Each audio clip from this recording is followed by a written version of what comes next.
নমস্কার, আমি ইন্সপেক্টর শুক্লা সেনা রয়, সাইবার পুলিশ স্টেশন কলকাতা। আজ কলকাতা পুলিশের তরফ থেকে এক নতুন ধরনের সাইবার প্রতারণা সম্পর্কে আপনাদেরকে সচেতন করব। বর্তমানে ওয়ার্ক ফ্রম হোম কনসেপ্টের সাথে আমরা খুব পরিচিত, আর এর সুযোগে কিছু প্রতারক বহু মানুষকে কিন্তু প্রতারিত করে চলেছেন। এদের মোডাস অপারেন্ডিটা কি? এরা মূলত হোয়াটসঅ্যাপ এবং টেলিগ্রামের মতো প্ল্যাটফর্মকেই এখন ইউজ করছে। আপনি আপনার হোয়াটসঅ্যাপে একটা আননোন নাম্বার থেকে একটা পার্ট টাইম জবের অফার পেলেন। এই জবটি কীরকম অফার দিচ্ছে আপনাকে? খুব সিম্পল কিছু, যেমন কিছু আপনাকে ইউটিউবের ভিডিও লিঙ্ক পাঠাবে, সেখানে আপনাকে লাইক দিতে হবে, কমেন্ট করতে হবে, অথবা গুগলে কিছু হোটেলের 5 স্টার হোটেল রিভিউতে 5 স্টার রেটিং দিতে হবে। এগুলোকে ওরা টাস্ক বলছে এবং প্রতিটা টাস্কের জন্য ওরা আপনাকে 50 টাকা করে পেমেন্ট করবে। অ্যাট এ টাইম যদি আপনি 3টে টাস্ক করতে পারেন, তাহলে আপনার অ্যাকাউন্টে ওরা 150 টাকা জমা দেবে এবং এই পেমেন্টের জন্য ওরা কী করবে, আপনাকে একটা টেলিগ্রাম গ্রুপে অ্যাড করবে। টেলিগ্রাম গ্রুপে অ্যাড করে একটা নাম্বারকে ওরা রিসেপশনিস্ট বলে আপনার সাথে পরিচয় করাবে। এই রিসেপশনিস্ট আপনার ব্যাংক ডিটেলস নেবে এবং সেখানে কিন্তু আপনার টাকাটি ক্রেডিট করবে। এইভাবে আপনাকে কিন্তু সারাদিনে অনেকগুলো টাস্ক দেবে এবং আপনি সেগুলো করলে বা লাইক, কমেন্ট বা রেটিং দিলে কিন্তু আপনার অ্যাকাউন্টে টাকা ক্রেডিট হতে থাকবে।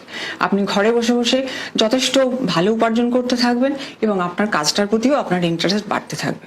2-1 দিনের মধ্যেই কিন্তু রিসেপশনিস্ট আপনাকে ক্রিপ্টো বা বিটকয়েনে ইনভেস্ট করার জন্য সাজেস্ট করবে এবং আপনাকে ওই টেলিগ্রাম গ্রুপেরই আরেকজন ব্যক্তি, যাকে ও টিউটর বলে আপনার সাথে ইন্ট্রোডাকশন করাবে, যে আপনাকে ইনভেস্ট করার জন্য গাইড করবে এবং আপনার জন্য একটা ট্রেডিং অ্যাকাউন্টও ওপেন করবে।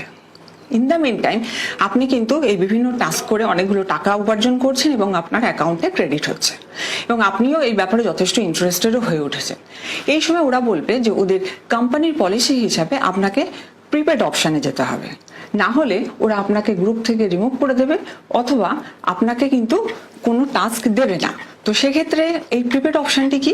প্রিপেড অপশান হচ্ছে আপনি যে টাকা পেমেন্ট করবেন, যে প্রিন্সিপাল অ্যামাউন্ট দেবেন, তার উপরে ওরা 30% আপনাকে ইন্টারেস্ট দেবেন। ধরুন আপনি 1000 টাকা ইনভেস্ট করলেন, তো আপনার অ্যাকাউন্ট রিসেপশনিস্ট উইদিন 24 আওয়ার্স 1300 টাকা কিন্তু ক্রেডিট করবে।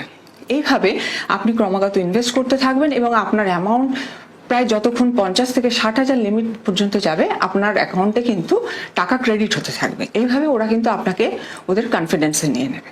এরপরে কিন্তু ওরা আপনাকে ফার্দার বলবে যে কোম্পানির নতুন পলিসি এসছে, সেখানে আপনাকে 2 থেকে তার বেশি লাখ টাকা ইনভেস্ট করতে হবে।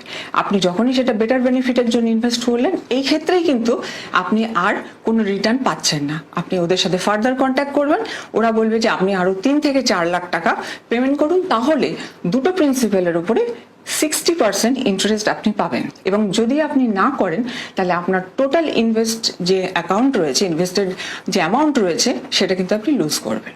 তো সেক্ষেত্রে সেই ভয় আপনাকে দেখাবে এবং আপনি ভীত হয়ে ক্রমাগত ইনভেস্ট করতে থাকবেন এবং যতক্ষণ না আপনি বলবেন যে আপনার পক্ষে আর ইনভেস্ট করা সম্ভব হচ্ছে না, ওরা তখন আপনাকে সাজেস্ট করবে যে আপনি রিসেপশনিস্টের কাছ থেকে পেমেন্ট নিয়ে নিন।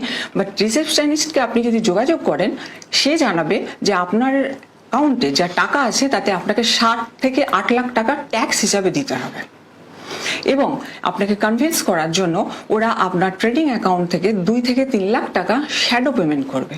মানে আপনাকে দেখাবে পেমেন্ট করলো, কিন্তু আদপে কোনো পেমেন্ট কিন্তু হলো না। এবং এইভাবে ওরা কিন্তু আপনাকে বলবে যে আপনি আরো ফার্দার ট্যাক্স পেমেন্ট করুন, তাহলে তার উপরে আমরা কমিশন দেব এবং টোটাল আপনি অ্যাট দ্য এন্ড 25 থেকে 30 লাখ টাকা বা তার থেকেও বেশি অ্যামাউন্ট আপনি পাবেন, কিন্তু আপনার অ্যাকাউন্টে কোনো টাকা ক্রেডিট হবে না।